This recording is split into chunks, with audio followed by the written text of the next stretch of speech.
ነው ጥያቄ ነበረኝ። መርሐባ ሁለት ጥያቄ ነበረኝ። እሺ ክርስቲያን የነበረች ሴት ማግባት ከሰለመች ትችላለህ። አንደኛው ስለ ሶላት ነው። ሶላት ስጁድ በምትወርድበት ሰዓት መጀመሪያ ጉልበትህን ነው አይደል የምታስቀድመው ከእጅ በፊት? በዑለሞች መካከል ምንም ኺላፍ ቢኖረው ትክክለኛው ቀድመህ ጉልበትህ ነው የሚቀደመው ወደ ስጁድ ስትወርድ ጊዜ። ከዚያ ስትነሳ መጀመሪያ ማንሳት ያለብህ እጅህን ነው ጉልበትህን ነው? አንዳንድ ሰው በእጁ ተገድፎ ጉልበቱን ያነሳል ቀድሞ ታውቃለህ፣ ከስጁድ ሲነሳ ስትቆም ማለት ነው። እሱ ነበር የሚያደርጉት። እጃቸውን ልክ እንደዚህ አድርገው መሬት ላይ ጫን ይሉና ይነሳሉ። ጉልበትህ ይቀድማል ማለት ነው። እጃቸውን ጫን አድርገው ወደ ላይ ይነሳሉ። እንደሱ ነው የሚያደርጉት። አይ ማወቅ ፈልጌ ነው። እና ሁለተኛው ደግሞ ማለት ነው አሳፋሪ ጥያቄ ነው ግን ልጠይቅህ። እሺ ምንድን ነው? ከሚስት ጋር ግንኙነት በምታደርግበት ሰዓት የተለያየ ፖዚሽን መጠቀም ትችላለህ? ይቻላል? በብልት እስካልሆነ ድረስ እና እርሷን የሚጎዳ እስካልሆነ ድረስ ይቅርታ፣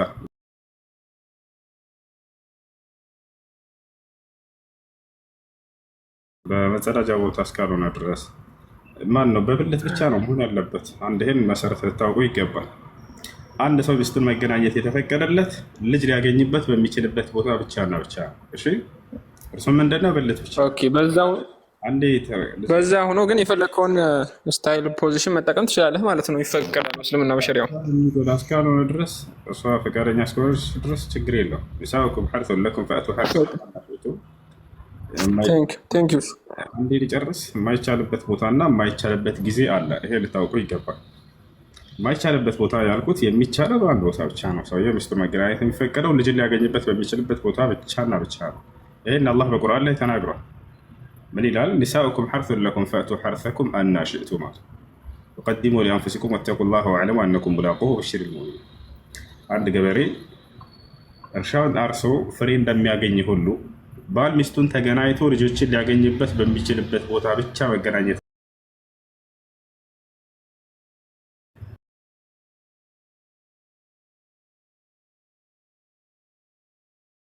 ስለዚህ በብልት ብቻ እስከሆነ ድረስ እርሷን በሚጎዳ መልኩ እስካልሆነ ድረስ ፈቃደኛ እስከሆነ ድረስ በብልት መገናኘት ችግር የለም። መገናኘት የማይፈቀድባቸው ቦታዎች ለምሳሌ በመጸዳጃ ቦታ መገናኘት፣ ይሄ ሐራም ነው፣ ክልክል ነው፣ ከታላላቅ ወንጀል ነው። ነቢያችን ሰለላሁ ዐለይሂ ወሰለም ሐዲስ ላይ ሲናገሩ ምን አሉ? መልዑኑን መን አተ እምረአተሁ ፊ ዱቡሪሃ፣ ሚስቱን በመጸዳጃ ቦታ የተገናኘ ሰው ይሄ የተረገመ ሰው ነው አሉ። ከአላህ ዘንድ የተረገመ ሰው ነው ብለው ተናግረዋል። ልክ እንዲሁ መገናኘት የማይፈቀድባቸው ጊዜያቶች አሉ። እነሱም በሀይድ ጊዜ፣ በወሊድ ደም ጊዜ። በእነዚህ ጊዜያቶች በፍጹም ባል ሚስቱን መገናኘት የለበት። ወየስአሉነከ ዐን ልመሒድ ቁል ሁወ አዘን ፈዕተዚሉ ኒሳአ ፊ ልመሒድ ወላ ተቅረቡሁነ ሐታ የጥሁር ፈኢዛ ተጣሀርነ ፈእቱሁነ ሚን ሐይሱ አመረኩም ላህ ኢነ ላሀ ዩሒቡ ተዋቢን ወዩሒቡ ልሙተጠሂሪን እያለ ይናገራል። እሺ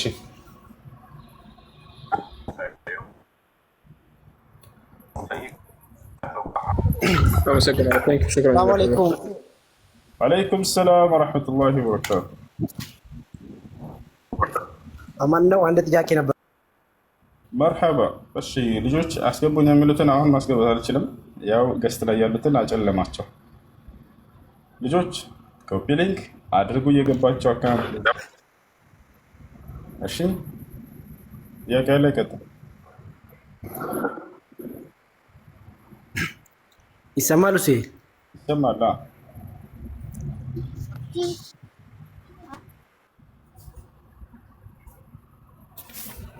እሺ እኔ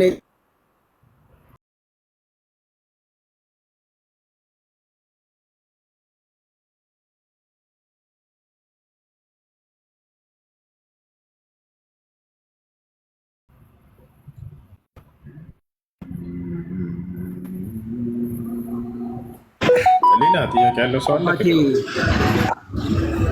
ሰላም አለይኩም።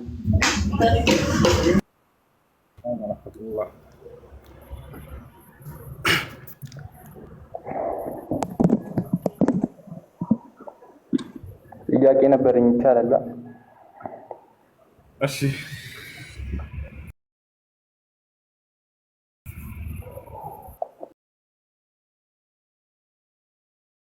ጸጉር ማበላለጥ እንዴት ይታያል?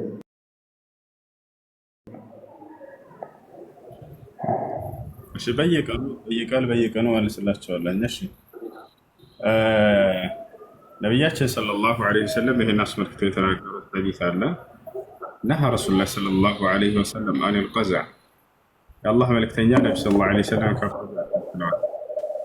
ቀዝዕ ምን ብሎ ማለት ከማ ፈሰረሁ አህሉል ዒልም። ልጆች ሸሃዳ መያዝ ፈልጋለሁ ብሎ የጻፈ ሰው አለ ኮሜንት ላይ መሰለኝ፣ አስገቡት። እሺ ቀዝዕ ብሎ ማለት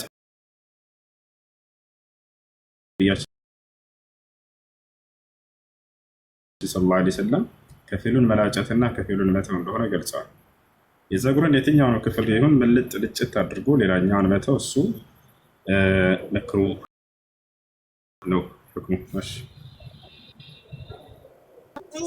ሰላም አለይኩም። ወአለይኩም ሰላም። ለሻሃዳ የሚል ልጅ ካለ አስገቡት። ልጆች ኮሜንት ላይ ያየሁ ነበር። አድሚኖች የላችሁም? አንድ ጥያቄ ነበረኝ። እሺ አንድ ክርስቲያን ሕፃን ልጅ ሆኖ ቢሞት ጀነት ነው የሚገባው? ጃል አላህ ስብሓነ ወተዓላ ወማ ኩና ሙዐዚቢነ ሐታ ነብዐሰ ረሱላ ይላል በቁርአን ላይ። እኔ መልእክተኛን ሳልክ የምቀጣ አይደለሁም አለ። መልእክተኛ ልኮ ያ መልእክተኛ መልእክቱ ደርሶት አልቀበልም ያለን ሰው ብቻ እንደሚቀጣ ተናግሯል።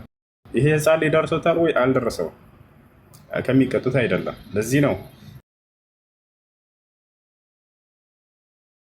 ኢማሙ ሳዕዲ ረሒመሁላህ ተዓላ የሼክ እብን ዑሰይሚን ሼክ ተፍሲራቸው ላይ አህሉል ፈትራና ህፃናቶችን አላህ አይቀጣቸውም ብሎ ተናግረዋል። ይሄ ነው አቋማቸው። ይሄ ነው እኔም አቋም። ይሄ ነው አቋም። አላህ ስብሓነ ወተዓላ መልእክት ያልደረሰውን ሰው በከንቱ የሚቀጣ አምላክ አይደለም። መልእክት ደርሶት አይ እኔ አልቀበልም ይሄን አሻፈረኝ ያለን ሰው ብቻ ነው የሚቀጣው። ምክንያቱም ሊአነሁ ረቡን ዓዲል፣ ፍትሃዊ የሆነ አምላክ ነው። መልእክት ያልደረሰውን ሰው እንዴት ይቀጣል? በፍጹም አይቀጣም። ነቢያችን ሰለላሁ ዐለይሂ ወሰለም ልክ እንዲሁ ሐዲስ ላይ ምን ብለው ተናግረዋል? ወለዚ ነፍሱ ሙሐመድን ቢየዲህ እነሁ ላ የስመዑ ቢ አሐዱ ሚን ሃዚሂል ኡማ የሁድዩን አው ነስራንዩን ሱመ ለም ዩእሚን ቢ ወቢለዚ ኡርሲልቱ ቢህ ኢላ ካነ ሚን አስሓቢ ናር አሉ። ምን አሉ ነቢያችን ሰለላሁ ዐለይሂ ወሰለም? ነፍሴ በእጁ በሆነችው በአላህ ስም እምላለሁኝ እኔ ከተላኩለት ትውልድ እስከ ዓለም ፍጻሜ ድረስ የሚገኝ ማንኛውም አይሁድ ወይንም ክርስቲያን የእኔን ነቢይነት ሰምቶ እኔ የተላኩበትን የነቢያትን መንገድ እስልምናን ሰምቶ ያልተቀበለ የጀሃነም እሳት ነው አሉ። ስለዚህ የነቢያችን ሰለላሁ ዐለይሂ ወሰለም ነቢይነት ካልደረሰው፣ የእስልምና ሃይማኖት አስተምሮ ካልደረሰው ይሄ ሰው የሚቀጣ አይደለም ማለት ነው። በፍጹም የሚቀጣ አይደለም በፍጹም። እሺ ሹክራን። እሺ መርሐባ።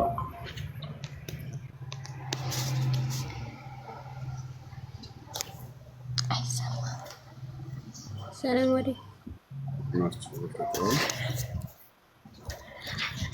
እሺ ረዳይት አለሽ? አለ። ይሰማሻል? ሰላም ነው? አዎ ሰላም ነው። እግዚአብሔር ይመስገን።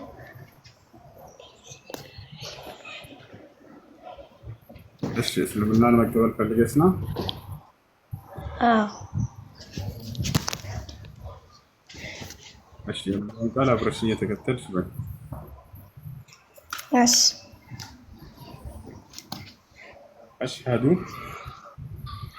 አሽሀዱ አላ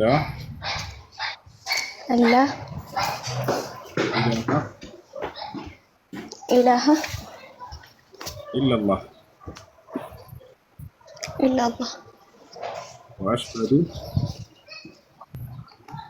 ወአሽሀዱ አነ ሙሐመደን ረሱሉላህ።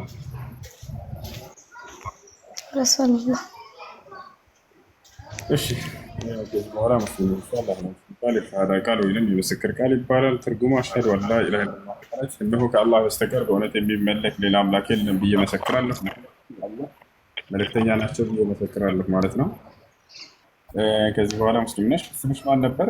ረዳኢት ነው? ረዳኢት ነው። እሺ ደስ የሚልሽ የሙስሊም ስም አለ ወይስ ሌላ ቃል?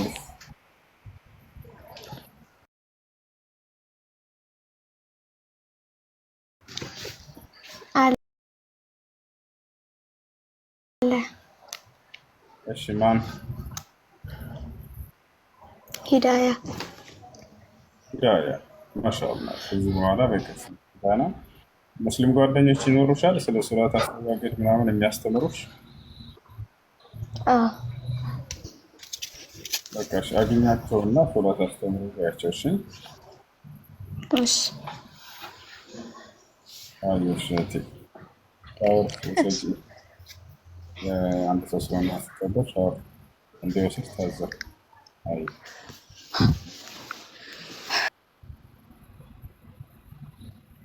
እሺ ልጆች ለምን ኮፒ ሊንክ አታደርጉ? ሰላም አለይኩም። ወአለይኩም ሰላም ወራህመቱላሂ ወበረካቱ። እሱ ጥያቄ እኔ ቀብር ውስጥ ስላለ ቅጣትና ቀብር ውስጥ ስጋችን ይበሰብሳል፣ ነፍሳችን ወደ አላህ የሚሄደው በሱ ላይ ማብራሪያ ብትሰጠኝ ብዬ ነው። እሺ حياة البرزخ ثابت في الكتاب والسنة، وأن المؤمنين لهم النعيم وأن الكفار والمجرمين لهم العقاب في البرزخ. በቁርአን እና በሐዲስ ላይ የቀብር ቅጣት ጸድቋል። አማኝ የሆኑ ሰዎች ጸጋ እንደሚያገኙ፣ ከሃዲ የሆኑ ሰዎች ቅጣትን እንደሚያገኙ ተገልጿል በቁርአን በሐዲስም ላይ። ነቢያችን ሰለላሁ ዐለይሂ ወሰለም ከዕለታት አንድ ቀን በሆነ ቀብር ስር እያለፉ እያለ የሆኑ ሁለት ቀብሮችን አገኙ ከሰሃቦቻቸው ጋር። ቅጠልን ቆረጡና ለሁለት ከፍለው አንደኛውን ቅጠል ከአንደኛው ቀብር ላይ፣ ሌላኛውን ቅጠል ከአንደኛው ቀብር ላይ አደረጉ። ከዚያም ለሰሃቦች እንዲህ ብለው ነገሯቸው፣ ኢነሁማ ለዩዐዘባኒ ወማ ዩዐዘባኒ ፊ ከቢር አሐዱሁማ ካነ ላ የስተቲሩ ሚን በውሊህ ወልአኸሩ ካነ የምሺ ቢነሚም አሉ። እነዚህ የቀብር ባለቤቶች አሁን እየተቀጡ ነው አሉ ነቢ ሰለላሁ ዐለይሂ ወሰለም። ያቸው የቀብር ቅጣት እንዳለ ከዚህ እንረዳለን። እነርሱም አሁን እየተቀጡ ያሉት በታላላቅ በሚባል ወንጀል አይደለም አሉ። አንዳቸው ከሽንት በአግባቡ አይጸዳዳም ነበርና ነው አሉ። ያቸው እስቲንጃ ሲያደርግ ጊዜ በአግባቡ ረጋ ብሎ እስቲንጃ ያደርግም ይሄ ሰው ገብታችኋል። ለዚህ ነው በሌላ ሐዲስ ላይ ምን አሉ? ተነዘሁ ሚነል በውሊ ፈኢነ ዓመተ ዐዛብ አልቀብር ሚነል በውል አሉ። አደራ እስቲንጃ ስታደርጉ በአግባቡ ተጽዳዱ ከሽንት፣ አብዛኛው የቀብር ቅጣት በእርሱ ምክንያት ነውና ብለው ተናግረዋል። ሌላኛውን ሰው ሲገልጹ ምን አሉ? ወልአኸሩ ካነ የምሺ ቢነሚም አሉ። ሌላኛው ይሄኛው የቀብር ባለቤት ደግሞ እየተቀጣ ያለበት ምክንያት ነገርን ያዋስድ ነበር አሉ። ነገር ማዋሰድ ለእኛ ዛሬ ቀላል ይመስለናል። የቀብር ቅጣት አለበት እሱ። النمام لا يدخل الجنة، وفي رواية أخرى القتات لا يدخل الجنة، وقال النبي صلى الله عليه وسلم نعم النمام لا يدخل الجنة، ነገረኛቱ ጀነት አይገባም ብለዋል። ይህ ወንጀሉ ቀላል እንዳልሆነ ለመግለጽ ነው። ጀነት አይገባም ሲሉ ጊዜ هو نقل الكلام بين الناس بقصد الإفساد بينهما። ነሚማ ብሎ ማለት ነገረኝነት ብሎ ማለት ከሰዎች ወደ ሰዎች ነገርን ማዋሰድ፣ አላማው ምን ሆኖ ሰዎችን ማጣላት ለማስታረቅ ከሆነ ይሄ ችግር የለውም። ለምሳሌ የተጣሉ ሁለት ጓደኛሞች ካሉሽ በመካከላቸው ሂዳሽ አንቺ ስለ ጓደኛሽ ምን ሆነሽ ነው ብለሽ ስለ እሷ ወሬ ትጠይቂያታለሽ። ከዛ በመካከል ወስደሽ ታስታርቂያቸዋለሽ። እሷ እኮ ስለ አንቺ እንዲጥሩ ነው የምትለው ብለሽ ሄደሽ ነገርሻት። አይሽ አይደለ? ለማጣላት ከሆነ ግን አይቻልም፣ አይፈቀድም። በመካከላቸው ጥልን ለመፍጠር አይፈቀድም። ወአስሊሑ ዛተ በይኒኩም አለ አምላክ አላህ ሱብሓነሁ ወተዓላ፣ በመካከላችሁም አስታርቁ አለ። እርሱ አስታራቂዎችን ይወዳልና። ላ ኸይረ ፊ ከሲሪን ሚን ነጅዋሁም ኢላ መን አመረ ቢሰደቀቲን አው ማዕሩፊን አው ኢስላሕን በይነ ናስ ወመን የፍዐል ዛሊከ ኢብቲጋአ መርዳቲ ላሂ ፈሰውፈ ኑእቲህ አጅረን ዐዚማ። በሰዎች መካከል ስለማስታረቅ ሲናገር ይህንን የአላህን የእኔን ውዴታ እኔን ፊት ፈልጎ ለሰራ ሰው እኔ ትልቅ ምንዳን እሰጠዋለሁ ብሎ ተናግሯል። ነገረኝነትን በዚያው ልክ ቅጣት እንዳለበት ተገልጿል። ስለዚህ የቀብር ቅጣት ወይም የቀብር ጸጋ ልክ እንዲሁ እንዳለ ከዚህ ከቁርአን ከሐዲስ እንገነዘባለን ማለት ነው። ያ ግን ከይፍያው እንዴት ነው ጸጋውና ቅጣቱ? ዓመታት ውስጥ ዘመናት ውስጥ ዛሬ ምድር ላይ እንደምናሳልፈው ነው ወይ? አይደለም። አሁን አንዳንድ ሰው የሚመስለው ምንድነው በኑህ ዓለይሂ ሰላም ዘመን በአደም ዘመን የሞተ እስካሁን ልክ ፀሐይና ጨረቃ እንደሚፈራረቁበት ዓለም ቀናቶች በእርሱ ላይ ዓመታቶች እየነጎዱበት ይመስለናል። ቀብር ውስጥ ልክ እንቅልፉን ተኝቶ የተነሳ ያክል ነው ሁሉም የሚሰማው። ለዚህ ነው ያ ወይለና መን በዐሰና ሚን መርቀዲና የሚሉት። ማን ነው ከእንቅልፋችን የቀሰቀሰን ይላሉ። ነገር ግን በዚች በአጭር ቅጽበት ውስጥ ቅጣትም አለ ጸጋም አለ። አታስታውሱም? ሱረቱል በቀራ ላይ ዑዘይር ዓለይሂ ሰላም አላህ ሱብሓነሁ ወተዓላ ለ100 ዓመት ያክል ሙት አለው። ከ100 ዓመት በኋላ ሲነሳ ምን ያክል ጊዜ ነው ስሜቱ የተሰማው?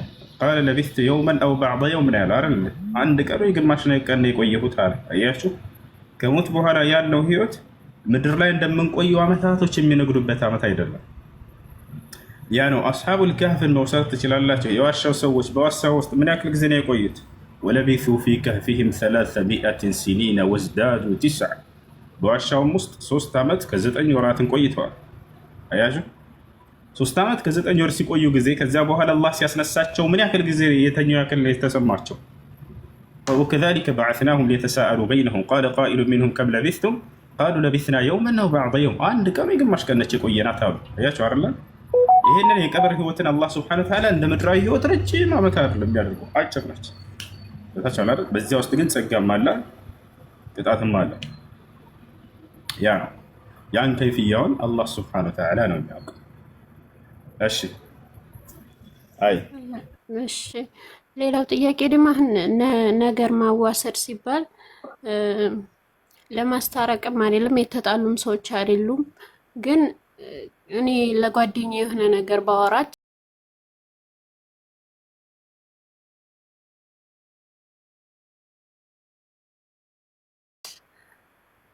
ዝም ብላ እንደ ወሬ ሂዳ ብታወራ ለሌላ ሰው ማለት ነው፣ ያ ነገር ማዋሰድ ይባላል? ለማስታረቅ ካልሆነ በስተቀር ከሰዎች ወደ ሰዎች ወሬ ነቅል ማድረግ አይቻልም። ኢላ ምን አጅል ልኢስላሒ በይነሁማ፣ በመካከላቸው ለማስታረቅ ተብሎ ታስቦበት ካልሆነ በስተቀር ወሬን ከዚያ ወዚህ ማዋሰድ በሰዎች መካከል ጥልን በሚፈጥር ነገር እሱ አይቻልም። ሽኩራን ጀዛከላህ።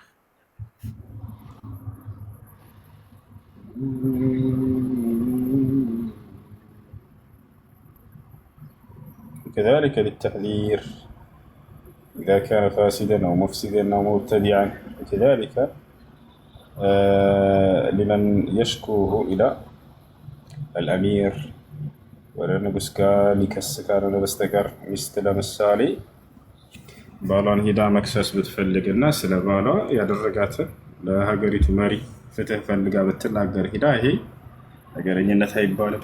ሙብተዲዕ ከሆነ ሰውየው ቢድዓውን ሰዎች እንዲጠነቀቁ ያ ሰው ወደ ጥፋት የሚመራቸው ከሆነ كما قال شيخ الإسلام ابن تيمية رحمه الله تعالى فلا بد من التحذير من البدع وإن اقتضى ذلك ذكره وتعيينه. السلام عليكم.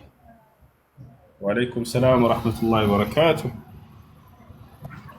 ጥያቄ ነበረኝ። በጋብቻ ማለት ነው የሌላ ሰው እምነት ማግባት ይቻላል ወይ አይቻልም? በሴትም ሆነ በወንድ አይቻልም። አላህ ሱብሓነሁ ወተዓላ በቁርአን ላይ ወላ ተንኪሑ ልሙሽሪካት ሐታ ዩእሚንነ ወለአመቱ ሙእሚነቱን ኸይሩን ሚን ሙሽሪከትን ወለው አዕጀበትኩም ወላ ተንኪሑ ልሙሽሪኪነ ሐታ ዩእሚኑ ወለዐብዱን ሙእሚኑን ሰላም ዐለይኩም ወረሕመቱላሂ ወበረካቱሁ ኡላኢከ የድዑነ ኢለን ናር ወላሁ የድዑ ኢለል ጀነቲ ወልመግፊረቲ ቢኢዝኒህ ወዩበይኑ አያቲሂ ሊናሲ ለዐለሁም የተዘከሩን ይላል። በአላህ ላይ የምታጋራ ሴትን እስካላመነች ድረስ እንዳታገቡ፣ በአላህ ላይ የሚያጋራ ወንድን እስካላመነ ድረስ እንዳታገቡ ተብሏል። ነገር ግን ሱረቱል ማኢዳ ላይ ያለውን በመያዝ አንዳንድ ሰዎች አይሁድና ክርስቲያን የሆኑ ሴቶችን ማግባት ይቻላል ብለው ሊያስቡ ይችላሉ። ነገር ግን እኔ እንደማምነው ቁርአኑን በተሳሳተ ግንዛቤ ተገንዝበውታል እነዚህ ሰዎች። ምክንያቱም ቁርአንን የሚፈስረው ማን ነው? ነብዩ ሰለላሁ ዐለይሂ ወሰለም ናቸው አይደል? አልቁርአን ይፈሰሩ ቢልቁርአን፣ አልቁርአን ይፈሰሩ ቢሱና፣ አልቁርአን ይፈሰሩ ቢአቅዋል ሰሐባ፣ አልቁርአን ይፈሰሩ ቢልሉጋ አልዐረቢያ። هذه قواعد التفسير። ነብያችን ሰለላሁ ዐለይሂ ወሰለም ያን የቁርአን አንቀጽ እንዴት ተረጎሙት? በአንደበታቸው እንኳን ባይተረጉሙት በተግባር ተርጉመው ታሳይተውና فعله صلى الله عليه وسلم سنة وقوله سنة وتقريره سنة. سنة تنقسم إلى 3 أقسام: سنة قولية، سنة فعلية، سنة تقريرية. نبياتي صلى الله عليه وسلم قولية، سنة فعلية، سنة تقريرية. በተግባር ምን አደረጉ ከተባለ ነብዩ ሰለላሁ ዐለይሂ ወሰለም ከአይሁድም ከክርስቲያንም አግብተው ነበር አይደል እንዴ? ነገር ግን በምን መልኩ አገቧቸው? ምን መስፈርት አስቀመጡ ሲባል ጊዜ አይሁዲዋን اختار ያሏት ሶፊያ ብንት ሑየይ ትባላለች። ምረጭ አሏት። እኔ اخترت الاسلام امسكتك لنفسي አሏት። እስልምናን ከመረጥሽ እስልምናን ከተቀበልሽ ለራሴ ይዝሻለሁ አገባሻለሁ አላት። አው አማ ان اخترت اليهوديه الحقتك باهلك አሏት። አይ እኔ አይሁድነትን ነው የምመርጠው እስልምናን አልቀበልም ካልሽ ግን አላገባሽም ወደ ቤተሰቦችሽ በሰላም እልክሻለሁኝ አሏት። አያችሁ። ስለዚህ እስልምናን ከተቀበሉ በሚለው ልክ ስጋቸውንም እንዲሁ ቢስሚላህ ካላሉ እንደማይበላ ሁሉ እነርሱንም እስልምናን ካልተቀበሉ አይቻልም። ከክርስቲያን ካሏት መካከል ነቢያችን ሰለላሁ ዐለይሂ ወሰለም ማነች? ማርያ አልቅብጥያ ዳዕዋ አደረጉላት፣ እስልምናን ተቀበለች። እስልምናን ከተቀበለች በኋላ ነው ወደ እርሷ የገቡት።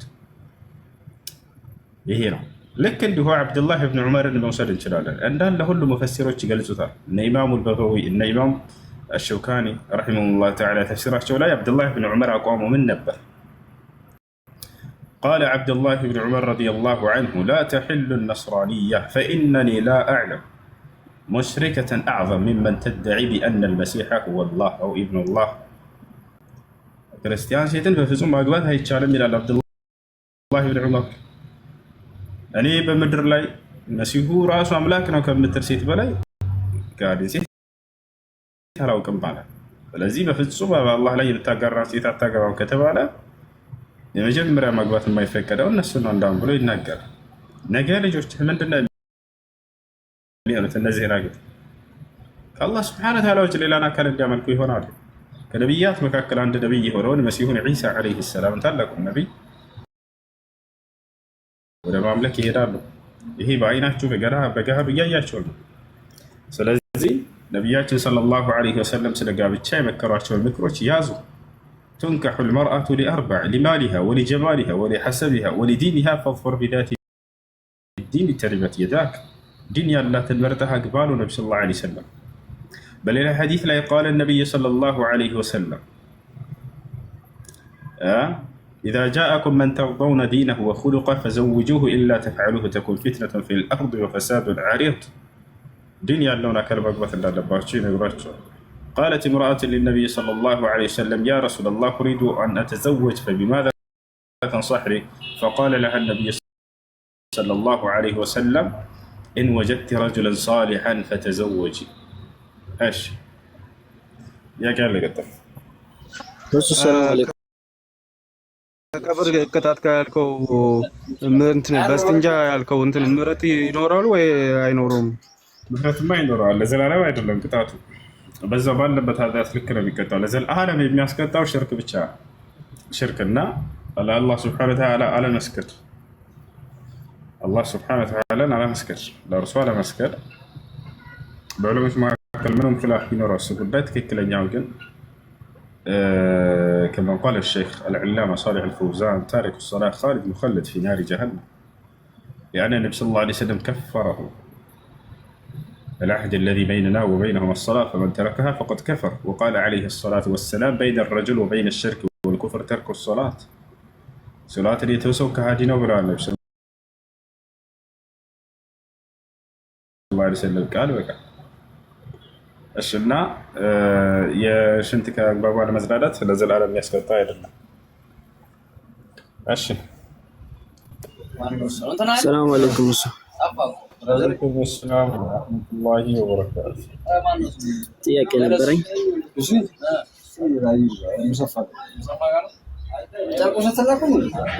ያለ ኒካህ የተወለደች ልጅ ማለት ነው። እሱ ኒካህ ለማሰር ስትፈልግ አባቷ ግዴታ ማወቅ አለበት።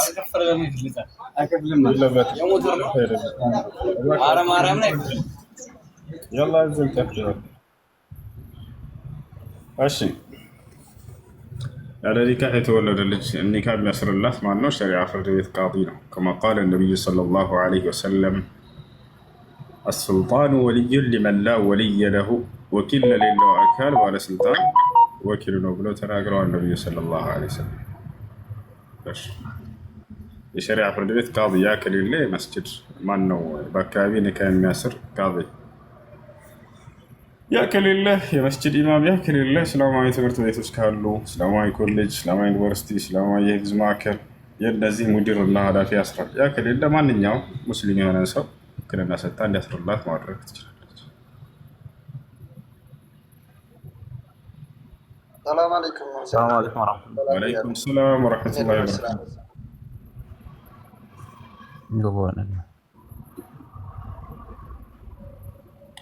እሺ ሁሴን እኔን አስቀድመኝ ልወርድ ስለሆነ። እሺ ሊወርድ ስለሆነ አስቀድሙት ልጆች።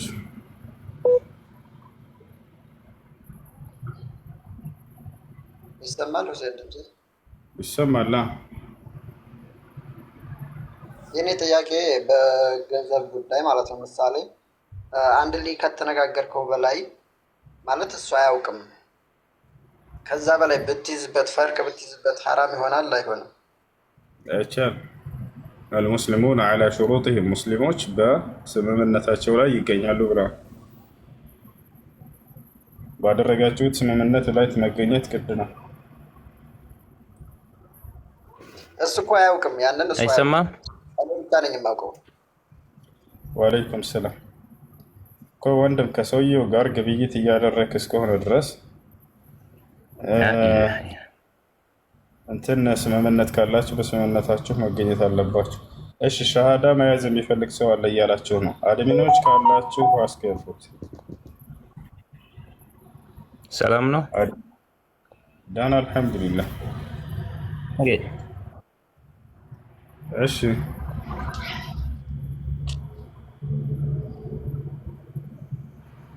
السلام عليكم ورحمة الله وبركاته. وعليكم السلام ورحمة الله وبركاته. እሺ ኡስታዝና ጥያቄ ነበር። ጥያቄ አሁን ቅድም በተጠየቀው ጥያቄ ነውና ዙሪያ ነው ማለት ነው። ማለት አንድ የሆነ ዘመዴ ነበርና በሚስቱ ላይ አገባ ማለት ነው። እቤቱ አምጥቶና እኔ ማለት ለሷ እንደ ሴት ከመቆርቆሬ ገንዘብሽን ያዢ ነገርኳት ማለት ነው። ከዛ እሱ ደግሞ ማን የነገረሽ ብሎ ሲላት እሱ አይደለም በእርግጥ ለኔ ነገረኝ ሌላ ሰው ነው። ከዛ አሁን ይሄ እንደ ነገረኝነት ይቆጠርብኛል ወይ ካላህ ጋር ያለውን ነገር ብታስረዳኝ ብዬ ነው። ምክንያቱም እኔ ነኝ የነገርኳት አግብቶብሻል ሳይሆን ያልኳት ገንዘብሽን ያዢ ብዬ ይሄን ብቻ ነው ያልኩትና አሁን እሷ ማኮርፋኛለ። እሱ ጋር እንኳን ታርቀናል፣ ሰው አስታርቆናል። ግን ይሄ እንዴት ይታያል? ሌላ ሴት ቤቷ ሲያመጣ እዚህ አረብ ቤትኛ እንዴት እንደምንለፋ እንግዲህ ሁሉም ሰው ያውቀዋልና እንደራሴ መስሎኝ ያው የልጆችም እናት ስለሆነች እሷን አንተ አረብ ሀገር አውጥተህ በባለፈው ወደ ሀገር ልትመለስ ስትል እሱ እንዳትመጪ አላት ማለት ነው። እንደዛ እሷን እዛ ተቀመጪ ብለህ ለምን በእሷ ላይ ሴት አምጥተህ ቤቷ አስገባህ ብዬ እኔ በጣም ቆረቆረኝ። እንደ ሴት እንጂ እንደ ወንድም አንድ ጡት የጠባ ነው እኔ እና እሱ ነን እና ይሄን እንዴት ታስረዳኝ ፈልጌ ነው። ይሰማል ኡስታዝ? ሸበካ የያዘኝ ነው። እሺ ገንዘብሽን ያዥ ብዬ መከርኳት ነው ያልሽው? ይሄን ቃል ነው የተናገርሽው? ይሄን ብቻ ነው ያልኩት። ገንዘብሽን ያዥ ነው ያልኩት። እኔ ያገባ ምንም የጨመርኩት የቀነስኩት ነገር የለኝም። እሺ ይሄን መናገርሽ እንደ ወንጀል አይቆጠርም።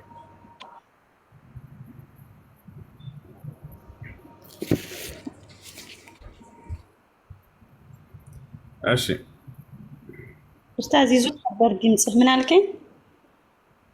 ገንዘብሽን ያዥ ብለሽ በመምከርሽ ይሄ ብቻ ከሆነ ምንም ጥፋት የለብሽም። በዛች አላህ ጋር ምንም የሚያስቀይም ነገር የለም። ምክንያቱም ነገረኛ መስሎብኝ ከሆነ ግን ገንዘብሽን ያዥ ነገር ችግር የለም። እሺ እሺ ጀዛኩሙላህ ኸይር። አሶፍኝ ወደ እሺ ነስራ ወይ ሰላም አለይኩም ወራህመቱላህ። ወአለይኩም ሰላም።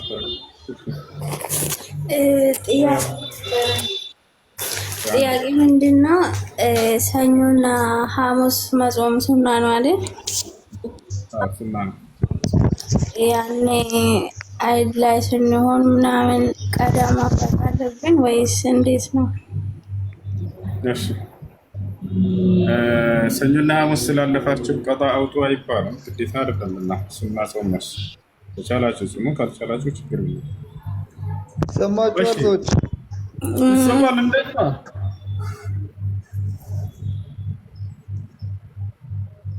ደህና ነህ? ሄሎ ሌላ ጥያቄ ሞልኝ ይሰማሃል ወይ?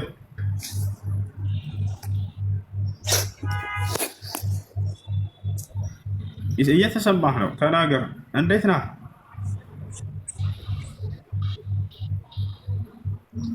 ኮሜንት ላይ ስትጽፍ ነበር አይደል? እንዴት ነህ? ደህና ነህ ወይ? ምን ብለህ ነበር ኮሜንት ላይ የጻፍከው? አላህ የመሐመድ አምላክ ብቻ ነው። በጣም ጥሩ። የአረብ ክርስቲያን እንዳለ ታውቃለህ አታውቅም? አውቃለሁ። አምላካቸውን ማን ብለው ነው የሚጠሩት? እግዚአብሔር ወይስ አምላካቸውን ማን ብለው ነው የሚጠሩት? መጽሐፍ ቅዱሳቸው ማን ይላል ስለ አምላካቸው? ስለ አላህ ነው የሚለው ወይስ እግዚአብሔር? መጽሐፍ ቅዱሳቸው አላህ ነው የሚለው።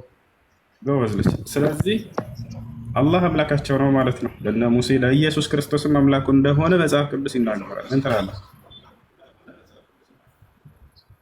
አይ ያ የአረብ ክርስቲያኖች የተረጎሙት አላህና የእስልምናው አላህ አንድ አይደለም። አሁን እሱ አይደለም ጥያቄያችን። ስሙ ስለ ስሙ ነው። ስሙ አላህ ነው አይደለ? የኢየሱስ አምላክ እንደ መጽሐፍ ቅዱስ ስሙ ያው አረብኛ አረብ አይደለም። አረብኛ መጣሪያ ስለሆነ ነው ተውሰው ነው እንጂ ትክክለኛ ስሙ አይደለም። ትክክለኛ ስሙ እግዚአብሔር ነው። ልክ እግዚአብሔር አሁን የኢትዮጵያ አይደለም። ትክክለኛ ስሙ እግዚአብሔር አይደለም አይደል? ማን ነው ስሙ? አይደለም አልኩ እኮ። እሺ ትክክለኛ ስሙ ማን ነው? ያህዌ። አዲስ ኪዳን ላይ ያህዌ የሚል ጥቅስ የትኛውም ቋንቋ በየትኛውም ቋንቋ ያው ያህዌም ብለው የጠቀሰ አንድ አዲስ ኪዳን ጸሐፊ አምጣልና ከአራቱም ወንጌላት ትልቁ ላይ አድርጌዋለሁ። ከተላሳይ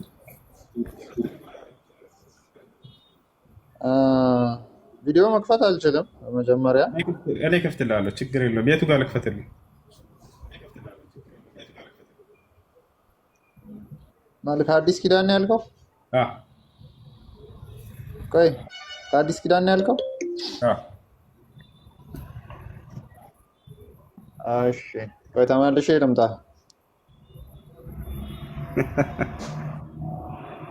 አይ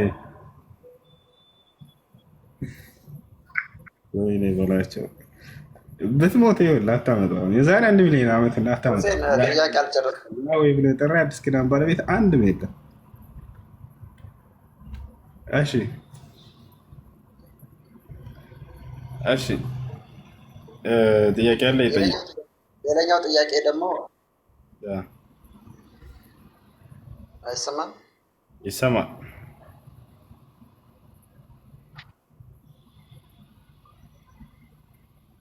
አንድ ባለትዳር ሰው ሚስቱ እርጉዝ ሆና ቢያንስ ከ8 ወር ከ7 ወር በላይ ከሆናት ስራ መስራት ትችላለች?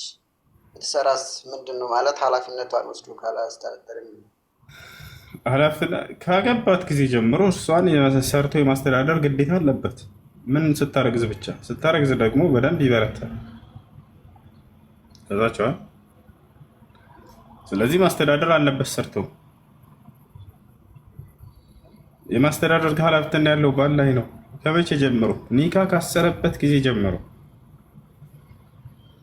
الرجال قوامون على النساء بما فضل الله بعضهم على بعض وبما أنفقوا من أموالهم ይላል። ባሎች የሚስቶቻቸው አስተዳዳሪዎች ናቸው ይላል። ገንዘብስ ማን ነው መስጠት ያለበት? ባል ነው። በሚያደርጉላቸውም የገንዘብ ወጪ ይላል። የገንዘብ ወጪ ማድረግ ያለበት ባል ነው። ነቢያችን ሰለላሁ ዐለይሂ ወሰለም ጋር የሆነ ሰው መጥቶ ጠየቃቸው። ያ ረሱለላህ ሀል ሊአዝዋጅና ዐለይና ሐቃ? ቃለ ነቢዩ ሰለላሁ ዐለይሂ ወሰለም ነዓም አን ቱጥዒመሃ ኢዛ ጠዒምት ወተክሱሃ ኢዛ እክተሰይት ወላ ተድሪብ ልወጅህ ወላ ቱቀቢሕ ወአላ ተህጁርሃ ኢላ ፊል በይት። ሰውየው መጣና ወደ ነቢዩ ሰለላሁ ዐለይሂ ወሰለም ጋር ጠየቃቸው። አንተ የአላህ መልእክተኛ ሆይ ለመሆኑ ሚስቶቻችን በእኛ ላይ ሐቅ አላቸው ብሎ ጠየቀ። መብት አላቸው እንዲህ አለ። ያው በጣም አላቸው አለ። በጥቂቱ 5 መብት ነገሩት። ግዴታ ስትበላ ልታበላት፣ ስትጠጣ ልታጠጣት፣ ስትለብስ ልታለብሳት አሉት። አያችሁ፣ ባጭሩ የቤት አስቤዛ የሚመለከተው ባልን ብቻ ነው፣ ሚስትን አይደለም። ሚስት የፈለገ ሚሊዮነር ብትሆን ትዳሩ ላይ አንቺ ማለሽበትና ብሎ ከዚያ ከገንዘብ ያለ ፈቃዷ መውሰድ አይችልም። ፈቃደኛ ሆና ከሰጠችው ብቻ። አላህ ስብሐነሁ ወተዓላ ፈኢን ጢብነ ለኩም ዐን ሸይኢን ሚንሁ ነፍሰን ፈኩሉሁ ሀኒአን መሪአ። ሴቶች ከገንዘቦቻቸው ወደው ፈቅደው ከውስጣቸው ደስ ብሏቸው ከሰጧቸው ተቀበሉ አለ። አያችሁ፣ ሳትወድ ሳትፈቅድ ግን እሷን ቢቀበላት ቢቀማት ይሄ ወንጀል ነው። ኢብኑ ዑሰይሚን ምን አሉ? እንዳው አንድ ሰው ሚስቱን በፍች አስፈራርቶ ትዳሬን እንዳይበትንብኝ ብላ ፈርታ ብትሰጠው ፈታሻለሁ፣ እመታሻለሁ፣ እቀማሻለሁ እያለ አስፈራርቶ ቢቀበላት እሱን ይህን ትዳሯ እንዳይበትንባት ፈርታ ብትሰጠው ወንጀል ላይ በላው፣ ገንዘቡ የሐራም ገንዘብ ነው ይጠየቅበታል ብሎ ተናግሯል። እና ማስተዳደር አለበት፣ ሰርቶ ሊያስተዳድራት ይገባል።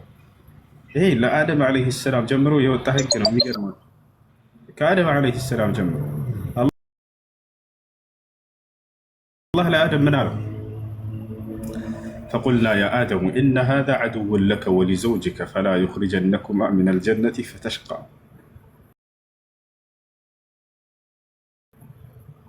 ለአደም አላህ ምን አልኩት አለ? አንተ አደም ሆይ ይህ ሰይጣን ለአንተና ለሚስትህ ጠላታችሁ ነው። አደራ ከጀነት እንድትወጡ ሰበብ እንዳይሆናችሁ፣ ከወጣችሁ አንተ ትደክማለህ ትለፋለህና አለው። አያችሁ፣ ወደ ምድር ተወረዱ። መልፋት፣ መድከም፣ መስራት የማን ኃላፊነት እንደሆነ ነገረው። አንተ ያንተ ስራ ነው ይሄ ብሎታል። ከሰው ልጆች መጀመሪያ ከአደም ጀምሮ ሰርቶ ደክሞ ለፍቶ ማስተዳደር ያለበት ኃላፊነት የተጣለበት እርሱ ወንድ ልጅ ነው። ይሄ ነው እንደ እስልምና ሴት ልጅ በየትኛውን ጊዜ ሰርታ ታብላ ቤት ማንኛውንም የተገደደችበት ነገር የለም። ልጅም በሆነችበት ጊዜ አባቷ ሊያስተዳድራት ግዴታ ተጥሎበታል። አባት ከሌለ ወንድሟ እንዲያስተዳድራት ግዴታ ተጥሎበታል። የሚገርማችሁ እህት ግን ወንድሟን የማስተዳደር ግዴታ የለባትም። ለዚህም ነው የሁለት ሴት ድርሻ ለአንድ ወንድ ድረስ የተባለው። አንደኛው ድርሻው እህቱን መንከባከቢያ ይሆን ዘንድ ነው። ታቻላ ኢማሙ አሕመድ ብን ሐንበል ምን አሉ? እህት ተቸግራ ለሆነ ነገር ገንዘብ አስፈልጓት የሚሰጣት አባት ከሌላት ወንድሟ ካለው የመስጠት ግዴታ አለበት ይላሉ። እና ይህን ይመስላል ሰውየው ሚስቱን የማስተዳደር ኃላፊነትና ተጥሎበት ግዴታ አለበት። አንድ ያልገባኝ ነገር ማለት ሁለተኛ ደግሞ በፍቅር ተገናኝተን ከዋደን ከለን ማለት እኔ ማስተዳደር ካልቻልኩኝ ይሰማል። ማስተዳደር ካልቻልኩ ማለት ሁለታችንም ሰርተን እንለወጣለን ብለን ተገናኘን።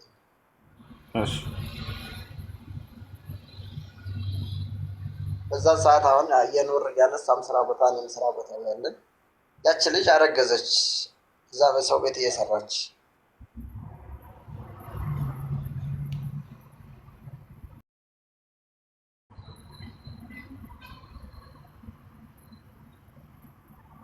ተመልሰሽ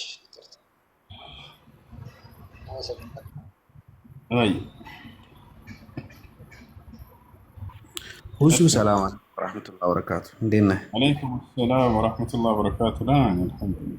እንኳን ደህና መጣ ሀቢቢ።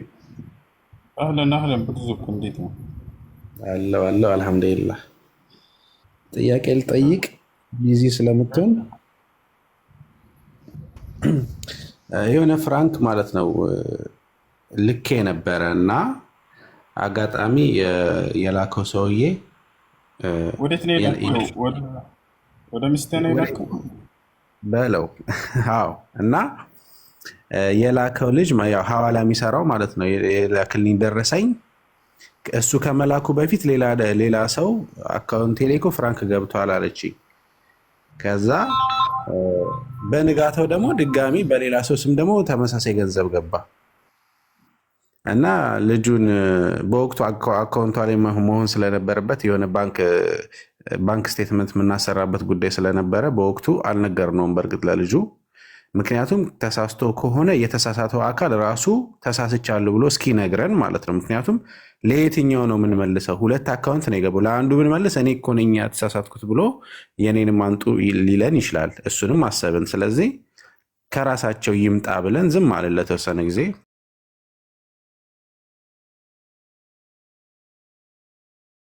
ይምጣ ብለን ዝም አለን ለተወሰነ ጊዜ።